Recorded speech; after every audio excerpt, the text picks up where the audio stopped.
Good morning, all of you. I am Dr. H.S. Kumawat, Assistant Professor, Department of ABST, SPC Government College, Ajmer. जैसा कि आपको मालूम है, हम कॉर्पोरेट अकाउंटिंग में मैनेजरियल रेम्यूनरेशन प्रबंधकीय पारिश्रमिक समझ रहे थे।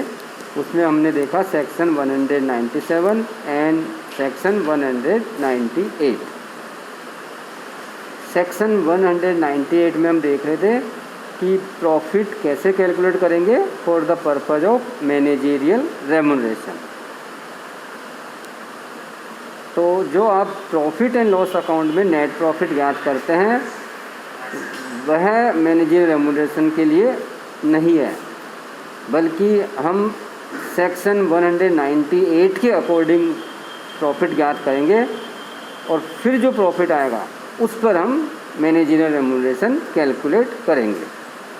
तो पहले हम देखते हैं कि सेक्शन 198 के अंतर्गत प्रॉफिट कैसे ज्ञात करते हैं। तो सबसे पहले हम जो आपका प्रॉफिट P&L अकाउंट का जो नेट प्रॉफिट आता है उसको सबसे ऊपर लिखेंगे। तो profit before tax as per profit and loss statement.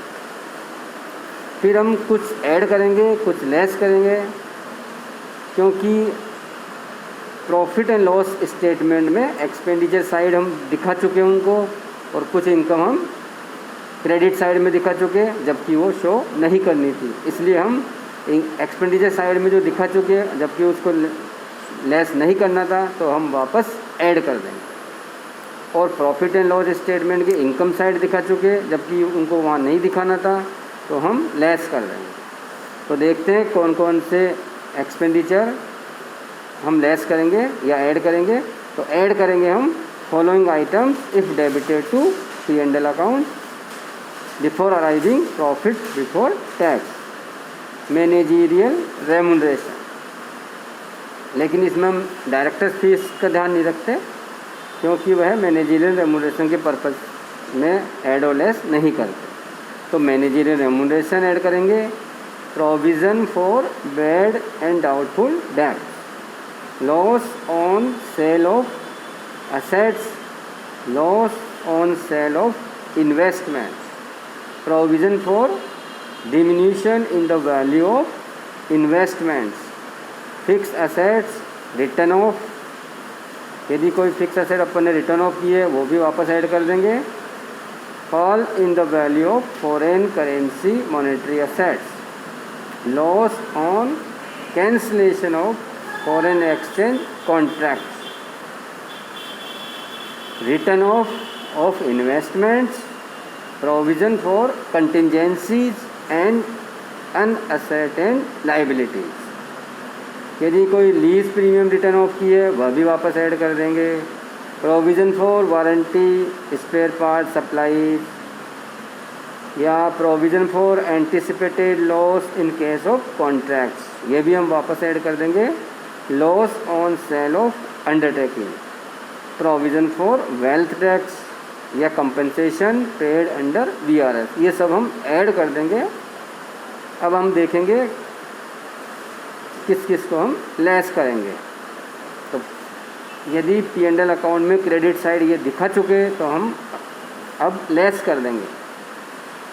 All capital profits on sale of fix assets, profit on sale of any undertaking, profit on buyback of shares, profit या discount on redemption of shares or debentures, profit on sale of investments, compensation received on non-compete agreements, return back of provision for doubtful debts, return back यानी write back of provision for doubtful advances, appreciation in value of any investments, compensation received on surrender of tenancy rights, profit on sale of undertaking, write back of provision for diminution in the value of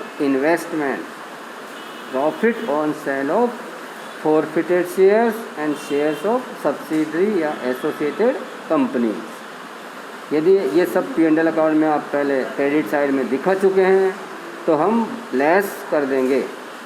तो आपने देखा कि सबसे पहले हम net profit लिखेंगे P&L statement के according वाला, और फिर ये हम ऐड कर देंगे क्योंकि P&L अकाउंट में डेबिट कर चुके पहले, तो हम वापस ऐड कर देंगे।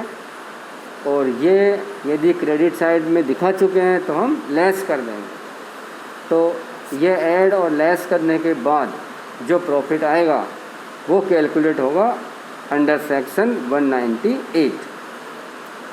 इस प्रॉफिट जो अंडर सेक्शन 198 के अंतर्गत जो प्रॉफिट ज्ञात हुआ उस पर हम मैनेजरियल रेम्यूनरेशन ज्ञात करेंगे, क्योंकि आपने देखा था कि मैनेजरियल रेम्यूनरेशन 11%, 5%, 10%, 1%, 3%, ये परसेंटेज हम कैलकुलेट करेंगे ऑन प्रॉफिट, यानी प्रॉफिट का परसेंटेज निकालेंगे। और वह प्रॉफिट होता है जो हमने सीखा सेक्शन 198 के अंतर्गत जो प्रॉफिट ज्ञात होता है उसका 11%, 5%, 10% आदि ज्ञात करेंगे।